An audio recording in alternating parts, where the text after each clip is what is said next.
I wanna try and take in all the highs, embrace them for more than a moment's time. I want you, please don't move when I push you away. I know I contradict myself some days, but will you ride the lows with me? Welcome to Mental Health News Radio. I am your host, Kristin Sunanta Walker. Our goal is to help discussions about mental health be a regular part of your daily life, no different than discussions about physical health. Mental illness can be a topic of discussion under the umbrella of mental health, along with so many other topics. This show is the original program on mentalhealthnewsradionetwork.com. Our network of shows are played in over 180 countries and cover more topics under that umbrella than you can possibly imagine. We were talking about mental health long before it became cool and popular to talk about, and thank goodness it has become so popular. We have incredible guests, advocates, patients, experts, people. Thank you for tuning in and enjoy our intro music, a song named Lows, written by Aubrey Toon. You can find her music at www.aubreytoone.com. That night when I started praying, I cried. Will you ride the lows with me? Will you ride the lows with me?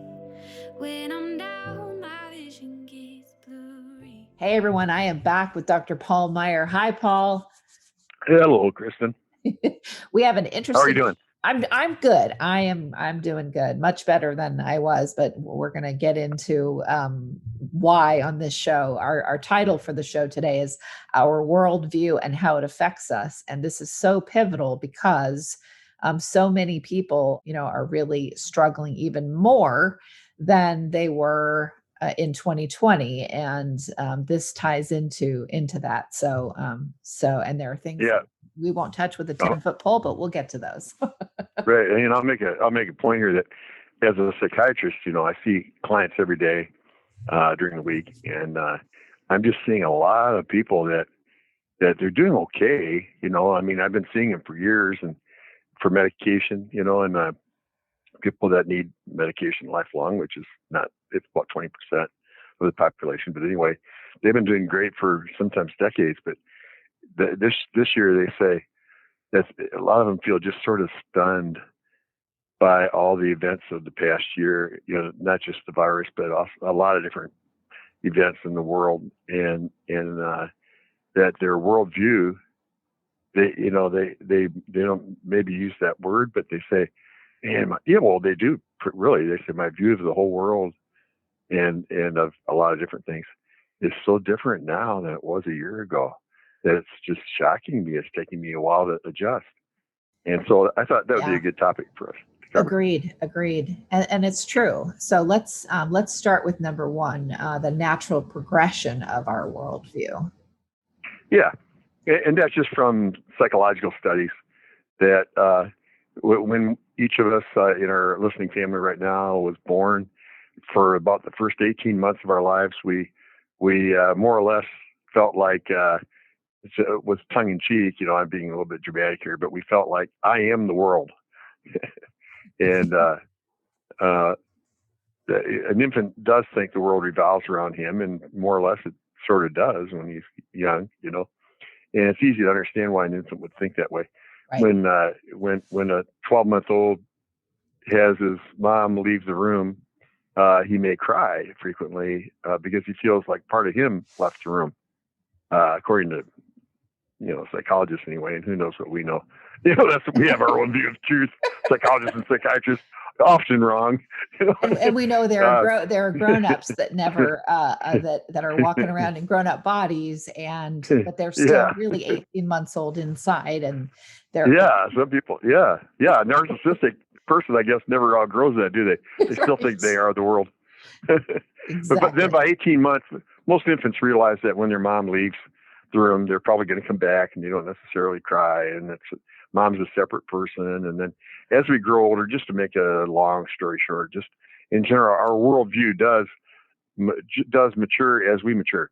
It becomes, I am the world, then me and my immediate family are the world, then relatives and friends of the family, and then neighborhood, and then school, then your city, then your state, then your country, and then you develop a view of the world depending on how much exposure you have to things that are going on in the world. Some people never have any exposure and don't have any accurate view at all of the world, and other people have traveled a lot and I've traveled.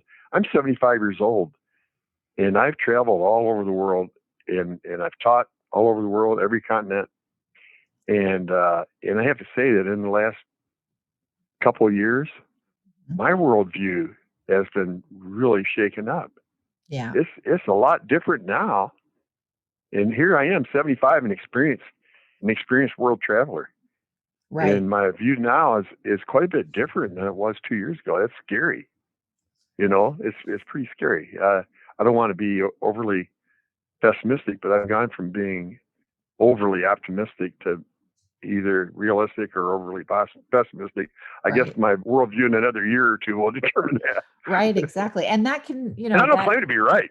yeah. Go ahead. And that, I mean, that's kind of, that is normal to have that change. I mean, things happen in life, and, your worldview changes based on what's going on in life. And another reason why counseling is so important for anybody and everybody, because, it can help you really focus on what's happened that's made you be more pessimistic, or too optimistic. I mean, just gives you that person to bounce it off of outside of your friends and, family and so on. Yeah, you can be too optimistic. It can be dangerous. If you get a Absolutely. disease, it may go away and it may not. If you have cancer, probably nowadays it'll be cured, but maybe a 25% won't. And people that assume every disease will be cured don't have that's not a realistic worldview. But preparing yourself for either event is a good idea. Or if your a loved one has a serious illness, then having a realistic view. I think doctors should always tell the truth and give you a realistic view of the probability of what's going to happen and not happen. And it doesn't mean you give up or anything, but it's good to look at reality and deal with it. That's where counseling comes in. You don't necessarily go to counseling for somebody to tell you the truth, because the Right. counselor may not know the truth either. But it helps to share our feelings about it and get things out in the open, and then we worry less. A shared burden is half a burden. Yeah, absolutely. Absolutely. So I mean, we touched on it a little bit, but I think we can expand in the next one, with what worldview includes. And I preface Yeah, that with, when you talk about your worldview expands as we grow. And it's true. That's why at, yeah, 6 years old or 8 years old, you go to a grocery store and you see the lunch lady at the grocery store and you're like, oh, the lunch lady lives yeah, other than in the lunchroom, that kind of thing. It kind of, those yeah. are those little things that happen where you go, oh, okay. Now, psychiatrists and psychologists, right or wrong, think that maybe 75 or 80% of our worldview is formed by the time we're 6 years old. Our view of marriage and of moms and dads and authority figures and ourselves and things like that. But no matter whether they're right or not, no matter how old we are, we can change and we can grow. And if we have a low self-esteem because we were put down a lot as children, we can overcome that. And so that's where, we can make good choices. But our worldview includes our view of ourselves, of our father and mother figures, of eventually other authority figures in our lives. Some people who had a nice dad and a mean mom will get along fine with male authority figures and have conflicts with every female authority figure, even if they're nice, or vice versa. And so we have prejudices that we need to overcome based on our view of moms and dads and men and women and authority figures and all that sort of thing. Even races, of other countries, of other cultures. We have our worldview includes what we think is true and what isn't true, our view of God and the supernatural, our role in the world, if we perceive one at all. A lot of people don't think they have a view. They have a, a role in the world. They just, exist. Most people probably don't think they have a role in the world. Most people in the world probably just go to work and eat and buy food and sleep and work, eat, sleep, work, eat, sleep.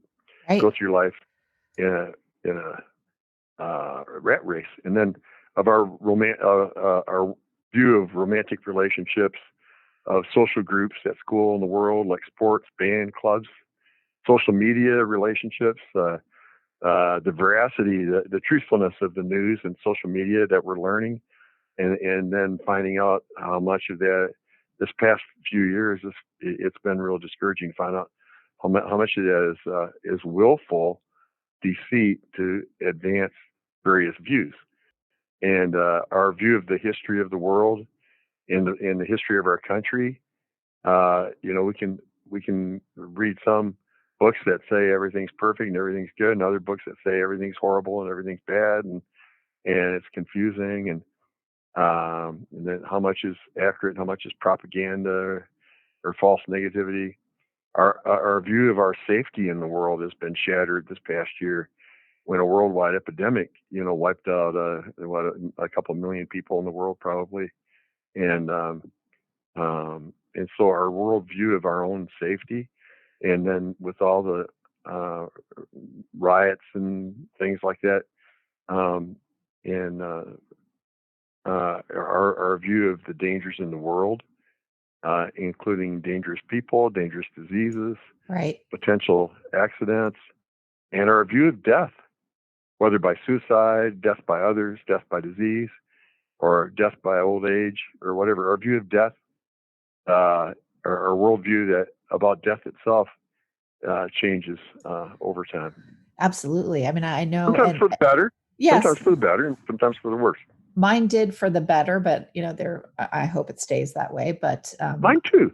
And like I said, I hope it stays that way. But I was at the death of my stepfather, and that was horrible, but it really helped me not have a fear of death at that point. So, like I said, I hope that doesn't change, but there are experiences that we can have that can make people extremely afraid. I mean, a friend of mine's stepfather, same person in the family, had a horribly long, painful death. And so she's very afraid because she saw the amount of pain this person was in before they died. So it can, that can change too.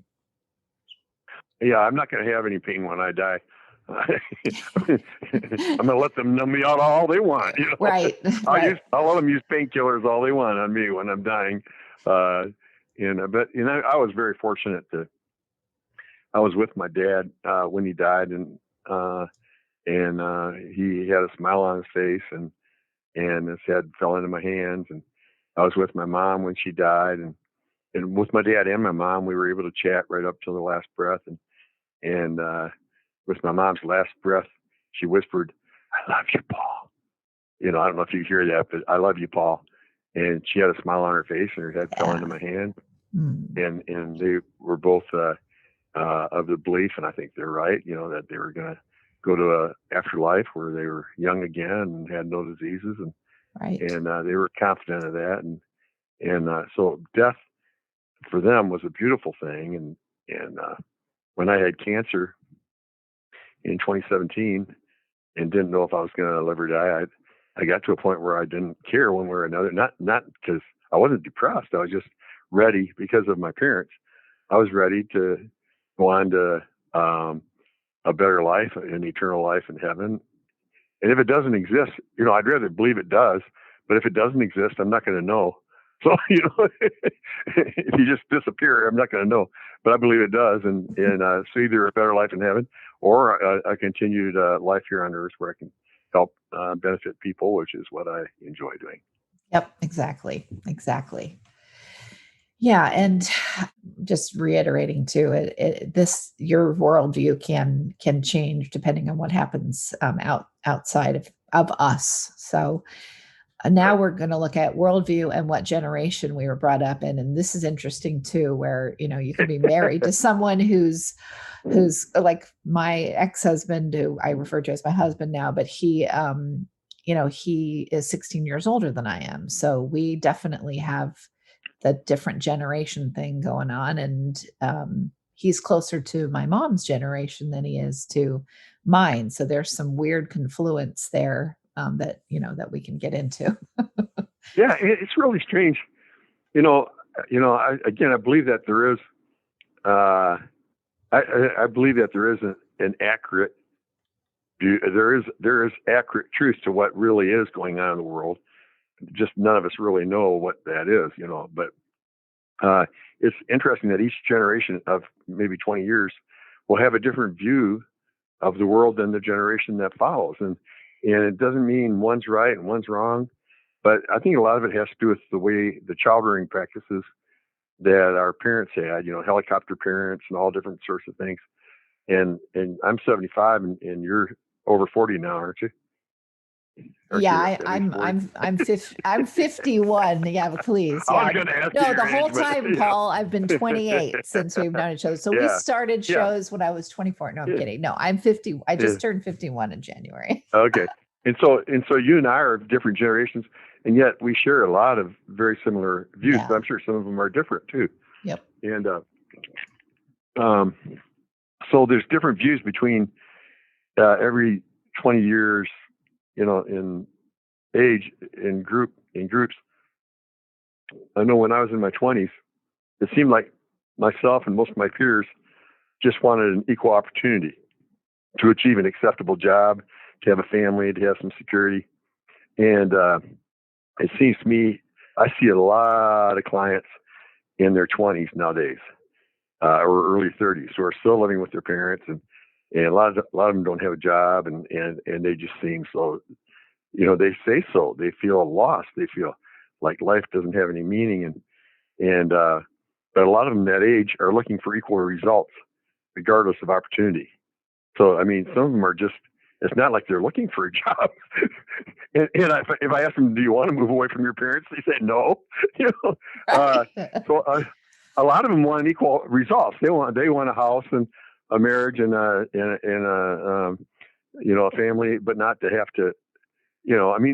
There's really hardworking people in every generation, including the younger generation. There's a lot of, I'm not saying everybody's that way, but there's a higher percentage of people when I was young that wanted an equal opportunity, and a higher percentage of people in the current generation of 20-year-olds that want equal results without having to do what it takes to have that. And I'll drop it at that. Well, yeah, and I mean, things are what's going on since 2020 makes for a very different, economic. That's true. A So, lot of jobs got eliminated, and yep, yep, and yep, there are a lot of people that legitimately don't have work right now because their jobs died. Look at all the people that worked in movie theaters. My wife and I used to go to 2 movies a week. We were just commenting the other day, we haven't been to a movie in a year. Yeah. I haven't been to get a haircut in a year. I've been to a restaurant in a year. I mean, I'm not complaining at all, but I've been meaning to talk to you about your hair growing over your face. no, I didn't even tell you this. I buzzed it all off like a Marine. It was easy. No, I've been going to my haircutter for 4 months, and we've been going out to eat for about 3 or 4 months, and so my wife and I have a pretty active life. But before that we didn't. Yeah, I mean it's been an interesting time, but I know that same thing with generations that went through world wars. Okay, and went through the Depression, and then went through the recession. I mean, there's something that's going on that can change your. That's a good point. So my parents went through the Great Depression in 1929 when they were teenagers. And so they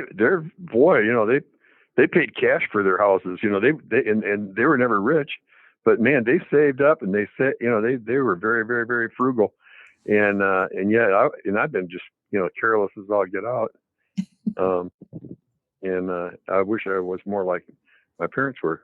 See, I know, and see, if with me, my mom is very careful, very prudent, saved and all this kind of stuff, and had a regular job, and that had 401k and this and that and the other. And I have always been an entrepreneur. And so it's, feast or famine with me. So it's been, boy, do I appreciate that, she's the way she is, because it makes some things easier between us. But yeah, there's a lot of things that go on. It's hard to make a blanket statement of, oh, the younger generation just doesn't this or that.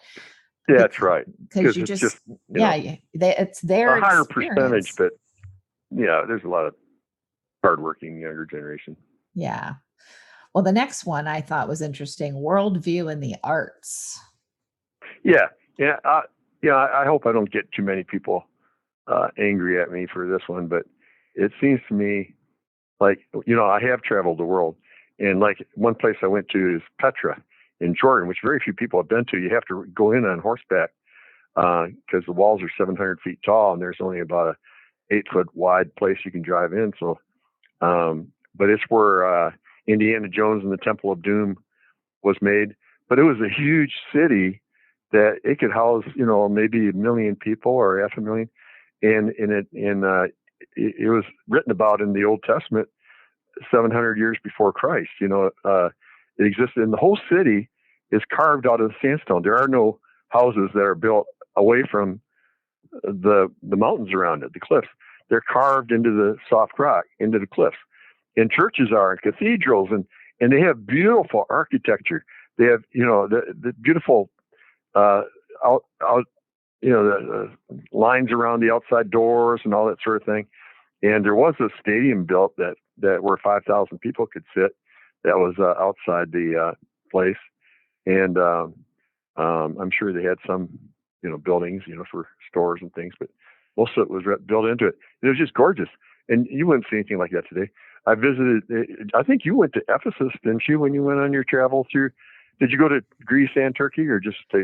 Greece itself was beautiful. Well, just Greece, right? But remember, yes, it was. But remember, I came home way early because I was there with one of those mean drunks.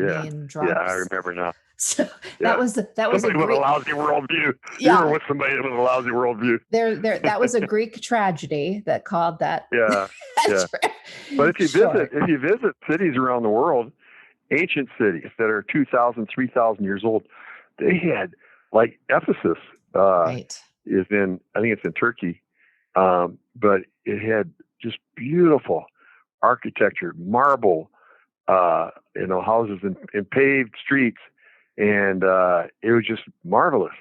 And in the art, if you look at the paintings and what's considered art, the art from thousands of years ago and now was beautiful and accurate, and you could see people's faces and their frowns and their smiles, and you can see scenery and things, and it's devolved over the years to, in my opinion, to where now there's a famous modern artist that they found out had a monkey that would he'd put a big canvas up, and the monkey would grab different colors of paint and splatter it on the painting, and he would sell that as modern art and get thousands of dollars. And people thought they loved it because of the meaning of the colors chosen and the way they were lined up and stuff, when it was just random. But I think, and then music used to be beautiful. Listen to, Mozart and all those old, the old musicians and the old music, even from the ancients, even from before. I like to listen to what's called world music sometimes when I'm just relaxing, and hear the music of different cultures, and then modern music. Man, it's just, you'll hear the same beat over and over and over again, and they might say 5 words over and over and over again. It just drives me nuts. And to me, culture is devolving, not evolving. I think. And another thing is that people with low IQ have a lot more kids than people with high IQ. people with a college education and graduate school, and the more education you have, the fewer kids you have. So people that don't have any education have a lot more kids. People from poverty-stricken countries, of course, there's smart people that just haven't had opportunity to get an education. But I believe the average IQ in the world is going down. I believe people are devolving rather than evolving, and that's just my view. If that ticks people off, then please forgive me. But there's a movie called Idiocracy where they take it to an extreme. I love it. They take it to an extreme, and somebody with about 80 IQ becomes the president of the United States, and it's sort of funny. But yeah, I remember seeing that. It's a little bit gross. Luke Wilson, it was the main guy in that movie. Yeah. And that's interesting, and it can be so hard to understand, where someone is coming from a younger generation or an older generation. I always hung out with people that were older. I still have many friends that are, in their 60s, 70s, 80s, 90s. One of them's 103. I mean, I've always been that person, even as a kid. And I have friends that are younger. And the only difference the thing that I can see that are gotchas with both when it comes to worldview is if you think too much as you're older that, things are awful. If you're too much of a pessimist, you tend to be really closed off to what any younger generation has to say. That's a good point. And you also, and you have the benefit of age with that, where a younger generation, they don't have the benefit of experience. So sometimes they legitimately can't see past what they can't see because of their life experience. But someone who's older can, because you've had this life experience. So sometimes I'm like, okay, can we try to come to remember how you were when you were in your 20s or in your teens, and I could conquer the world and everything was going to be wonderful. Right. Yeah. Exactly. So it's an interesting thing to, kind of watch. That's good advice for me. That's helpful to me right now, Kristin, because I think right now, because of the pandemic and all the other stuff that's happened, I'm sure I'm probably overly pessimistic right now. And so I apologize for our listening family if I've been overly pessimistic about the world evolving and our IQ going down, and everything's horrible. I've sort of become more that way this past year or two, and I need to keep looking at there are positive things I can learn from the younger generation, and things aren't all bad. And we have a big change. They grew up with technology, and I didn't grow up with it. It came to me younger, but I did not grow up with it. And I can just see the difference between my husband and myself, the technology piece that's kind of easy for me in many ways. And for him, it's like, okay, you're don't ask to help me, because it means that I'm going to have to do extra work to help you with what you don't understand. Yeah. Yeah. I'm like him. It's taken me a long time. I'm finally e-scribing. You've been pushing that for years.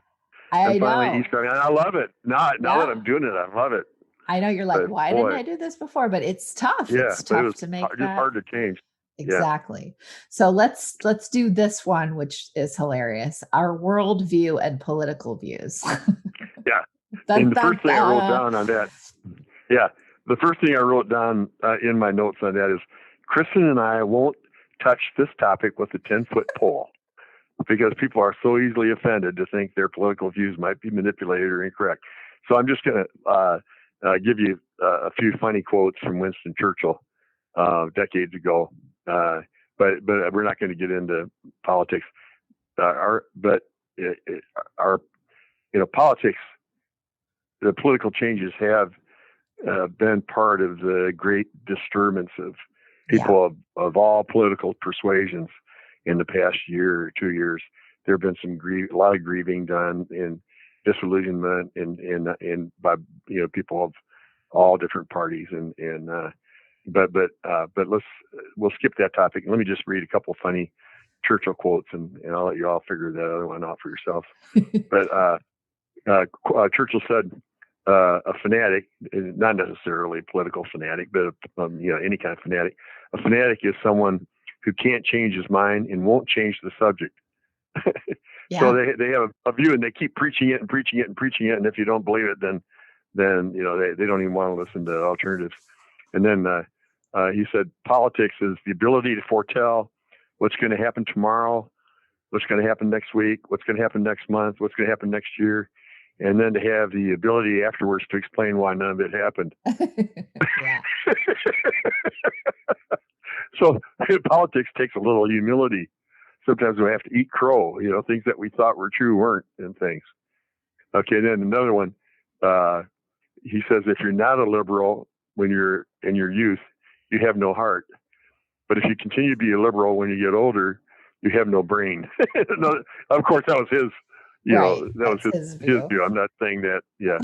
Well, his view that as you become older, you become more. Right. When you're young, you think if you give everybody money, they'll all be happy, and when you're old, you think if you give everybody a job and let them earn their own money, they'll be Right. happy. But, well, I like this. I feel like it fits because I want it to. But I was watching a news program. I think it was with Brian Williams. But the only reason I clicked on it on YouTube was because it was about dogs.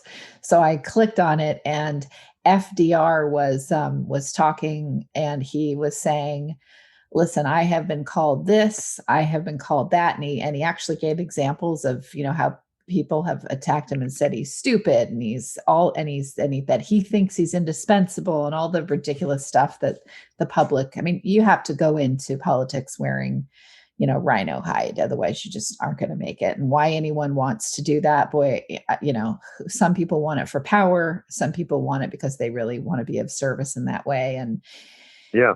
Either way, you're walking in with, a flak suit to just survive it. But it's not today. It's not. Yeah, it's scarier today than it was in the past. Yeah, it's although I don't know about that because, what about the times when, people were getting hauled in and, told that they were, they were communists, and a lot of that turned out to not be true. Yeah, that's true. So it's been, it has, true. You got to understand too, I grew up around, at least from my teen years on up, I grew up with around my stepfather, who was a historian. So he would sit down. This is where I've missed him, and my mom has missed him so much during the last several years, because we could go to him and say, well, what about this is happening? This is something we should freak out about. And he could easily pull out, he had his PhD, in history. So he would pull out things and he'd go, look at that generation, look at what they, and what everyone was upset about, and the people were dying and losing their jobs and homeless, and now look what's happening. Now you can see the trend. So it was really, it was really helpful. But for FDR, I thought this was hilarious. He said, I don't care if you say that I'm brainless. I don't care if you say that I'm, that I think I'm indispensable, which is ridiculous. But if you attack my dog, I'm going to be upset about that. And I thought that is so awesome. Yeah. So, I think we forget, and I've done it too. I did it last night, so I'm calling myself out here. We forget that there are human beings involved, like when we have road rage and we're angry at a driver because they cut us off, and then we want to do something to them, and we forget, okay, this is a dad or a mom, or this is a person, not, and we do that a lot. And I did it last night. I was watching a show about people who live off the grid, and I almost can't watch network TV anymore because of all the commercials and all the stupid cutaways that they do to things that you don't have to deal with on non-network television. But anyway, I'm watching it and I'm getting irritated with one of the people that's part of this show. And I'm starting to say, oh, this guy is so annoying. And blah, blah, blah. And then I had to catch myself. I looked at my husband and I said, I'm doing that thing that I complain about, and I'm forgetting that this is a human being.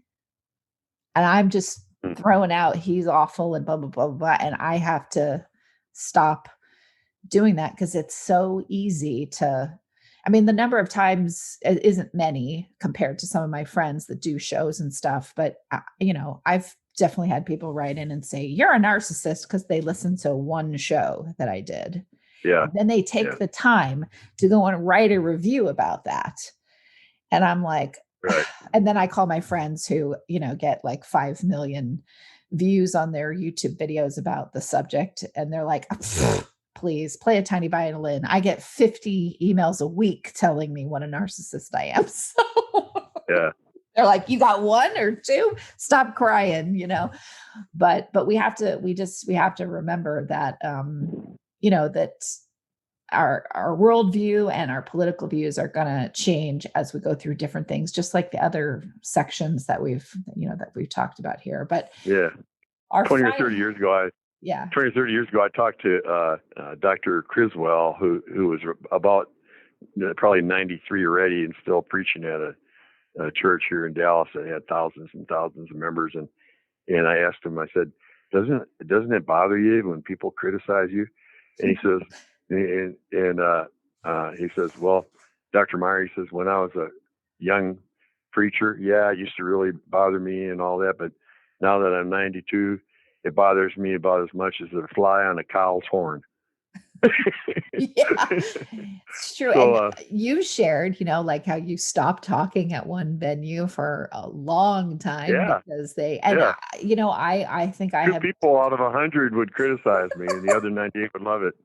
So it bothered me so much I quit going. Yeah, have I done that too. We should do a whole show, and listeners, here you're part of the creation process, but we should do a whole show on criticism, what's constructive, what's not, how it changes as we age. Yeah. That would be how good. To learn from it constructively without letting it get to us. Yeah. Okay. Then the last one. Yep. Well, go ahead. You can announce it. Go ahead. Our worldview versus the truth. Yeah. There's a lot of people nowadays that say, well, I have my truth, you have your truth, and all that. And as though there isn't such a thing as truth. Right. And we do have different views of truth. There's nothing wrong with having different views of truth. But I think it's important to realize there is a truth. There's the truth about the world. There's the truth about you. There's the truth about God. And none of us, we're all guessing. Kristin and I have said many times on the air that whenever two people meet, there's 6 people present. Right. The two as they see themselves, which is not accurate. The two as they see each other, which is not accurate. And the two as they really are, which neither of them really know. And as a psychiatrist, I believe that each of us may know 20 to 40% of ourselves, depending on how much insight we've got. But at least 60% of ourselves, we don't even know. And the older I get, the more I learn. I'm still learning things about myself in 2021 that I never knew before, and so it grows. But it's dangerous to assume that your view about everything, including yourself, is true.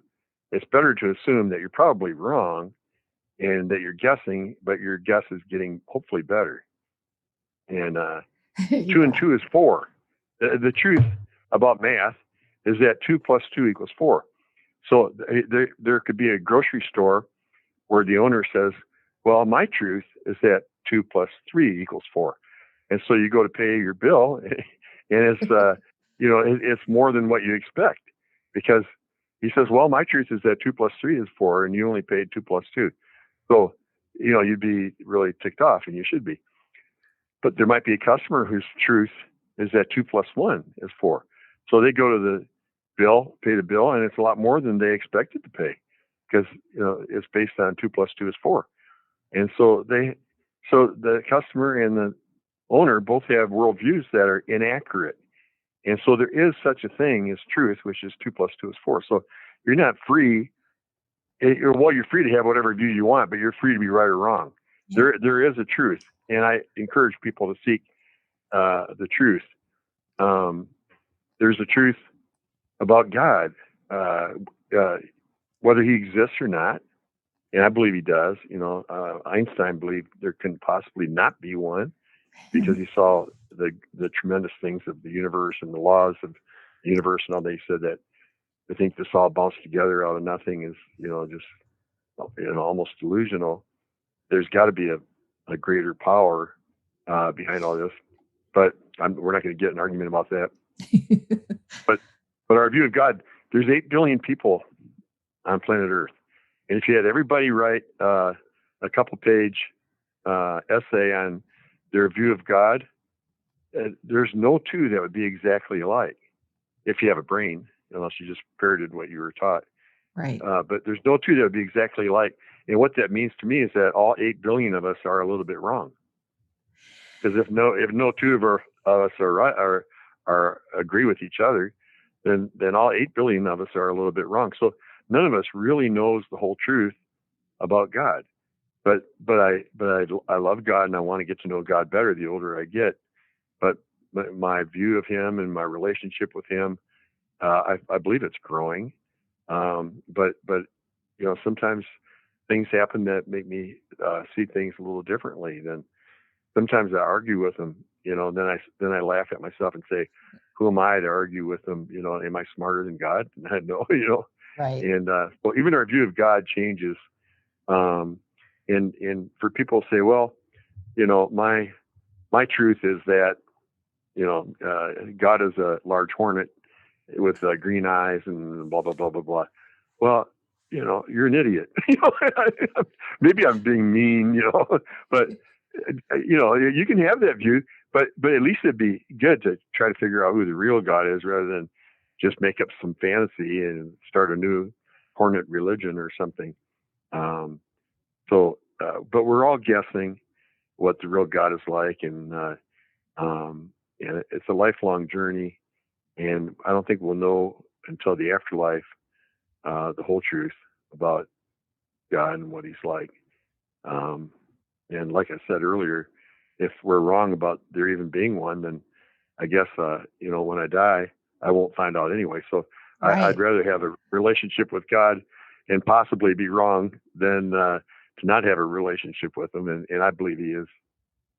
My own belief is that there is a God, and that as a scientist, I've got 5 degrees, and doesn't mean I know more than anybody else about what God's like. But as a scientist in human physiology and in medicine and all the things I've studied, the body has 30 trillion cells, and each one has like 10,000 different enzymes and parts in it, at least, probably millions if you look at subparticles and protons and neutrons and all that.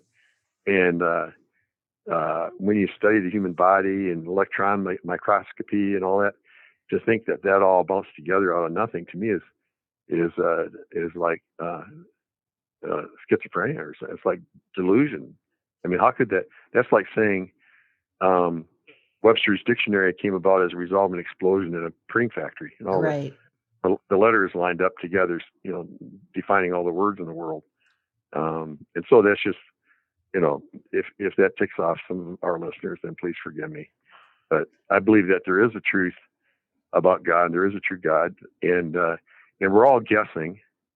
We do have to guess a lot of the things about Him, and what God's like and all that.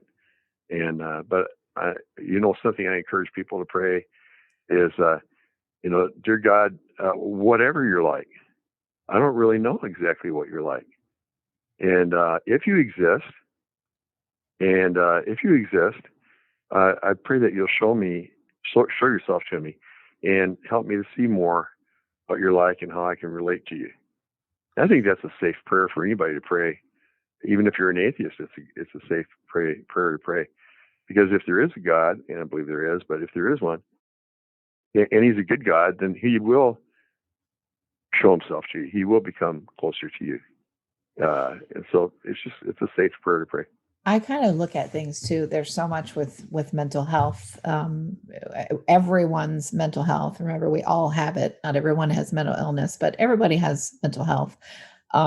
It is, sometimes when we talk about being positive, or doing the things that you need to do to keep yourself in a mindset that makes life more enjoyable for you.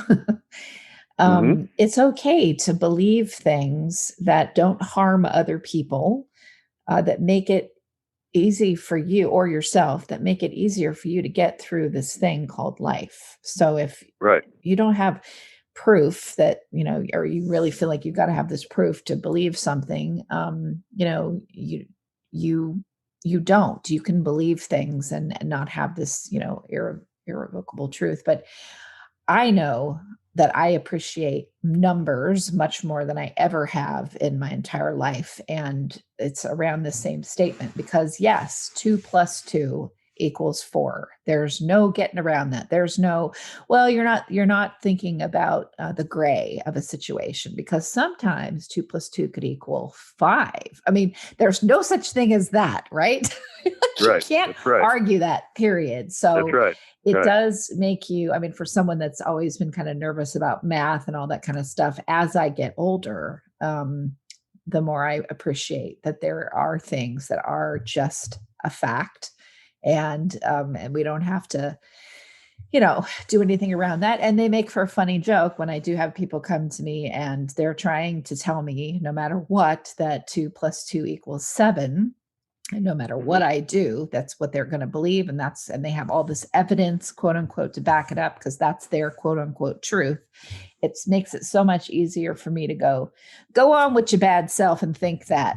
Good for you. And just let it alone, because who cares? You know, Kristin, what you just shared really means a lot to me. And something that you just said is that we can't let the truth get us, depressed and going through life depressed. Yeah. The truth may be discouraging, but we do need to learn ways to deal with it. We do need to have at least one other person in our lives, preferably more, that we can share our happiness and our sorrows and our feelings with. We need to love and be loved. We do need a degree of optimism that no matter how bad things may become in the world, economically or disease-wise or whatever, Right. that there's still things we can be positive about. We can still love and be loved and survive. So I appreciate that. That's a good reminder, because Absolutely. sometimes I get really discouraged lately. Yeah, I mean, and I have too. I mean, my God, I really have. And I have so many friends, people that out of the woodwork that, I didn't really have a close friendship with, but they're a colleague and they're calling because their kid is suicidal, or because their mom is suicide, whatever, because people are feeling this way. So it's go as much as it can be hard to hear, a lot of people are going through what you're going through. When I say that to people, I don't mean it like, oh, then you shouldn't feel the way you do. I never mean it like that. Of No, course. I'm right, like, hey, because it does help me to know, I'm right in there riding the bus, the same bus as everybody else. And we're all right. hanging on to the back of the seat or to the handrails or whatever, to try to get through this bus trip, together. So that really helps. And it helps too. I have much more of an appreciation. And this has really helped my worldview versus the truth too. I have so much more of an appreciation for the people in my life that know my gotchas, like they know them. And I appreciate that I don't run in shame from them anymore. I was telling a friend of mine the other day that I have learned something about being kind to myself, being a friend to myself. You and I've done so many shows on this, Paul, but I will just realize, or one of my friends that knows my gotchas will also notice, gosh, you are awfully pessimistic today. You are awfully down.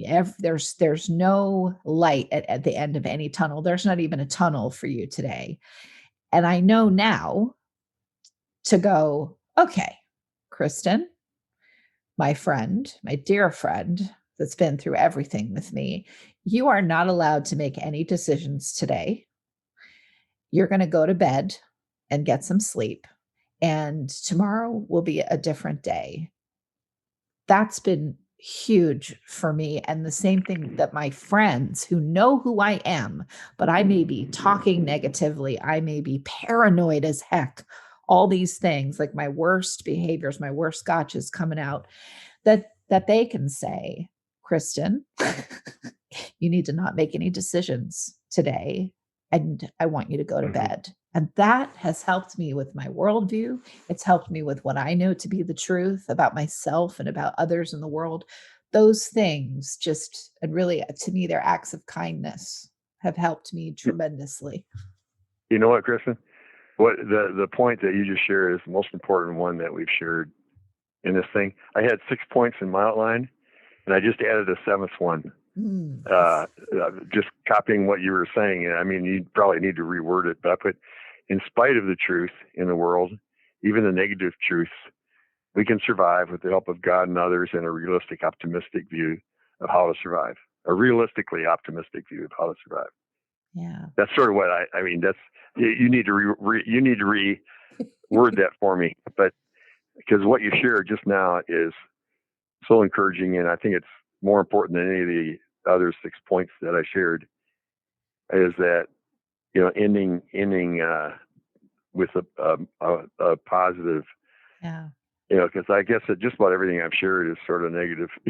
No, it isn't. You need to stop doing that. No, everything that you share, you see, Paul, you need to make limited decisions today, and then you need to go home because you keep saying that you're being negative and you're not. Everything, you are in the reality, and so am I, of what the masses are feeling right now in February of 2021. I mean, you're seeing it with your being patients. a psychiatrist, I'm hearing people's innermost thoughts every day. Exactly. You know, what they're thinking, what they're feeling, and you're human. You have your own stuff going on with what's happening in the world today. So you're not being negative. You're trying to swim. That's the thing with me. I mean, I have wanted to go to counseling last year, and this year my counselor retired, and she would never have done telehealth, but I've gone to other people, but I've thought, I could really use a psychologist or a psychiatrist. But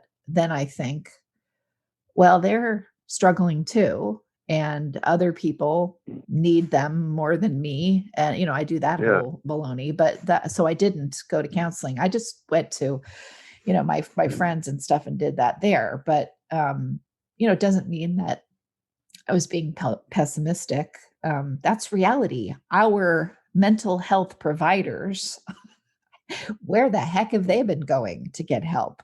They're our first responders on the field when it comes to mental health crises. So now here in a group, it's easier because we share a lot with each other. Right. You know, but hey, by the way, I thought I would hate telehealth as far as counseling, and I really love it. It's not so bad. I thought, well, you know, how can you not be right in front of the person and person to person?